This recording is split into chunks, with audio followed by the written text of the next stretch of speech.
என்ன நோட் இது?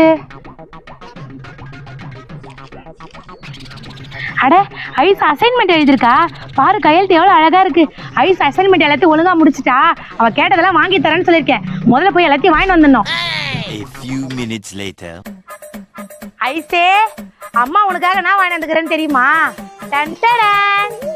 ஐ சிப்ஸ் மிச்சரு. தேங்க்ஸ்மா. எல்லாம் உனக்கு தான் ஐஸே. சரிம்மா. ஏமா எவ்வளவு வாங்கி வந்த? நீ தான் ஸ்கூல்ல கொடுத்த அசைன்மெண்ட் எல்லாத்தையும் எழுதி முடிச்சிட்டே, அதனால தான் வாங்கி வந்தேன். அசைன்மெண்ட் எழுதுனா நான் எங்கம்மா எழுதுனேன்? ஏய் பொய் சொல்லாதடி. இந்த நோட்டு உந்து தானே, நீ தானே எழுதுன? மா இந்த நோட்டு எந்த இல்லம்மா, அசைன்மெண்ட் எழுதுறதுக்காக என் ஃப்ரெண்டு கிட்ட இருந்து நோட்டு வாங்கி வந்தேன். ஃப்ரெண்டோட நோட்டா? ஆமாம்மா, எப்படியோ சாப்பிட்டதுக்கு நிறைய வாங்கி வந்து தந்துட்டேன். தேங்க்ஸ்மா. அடச்சா, இப்படியா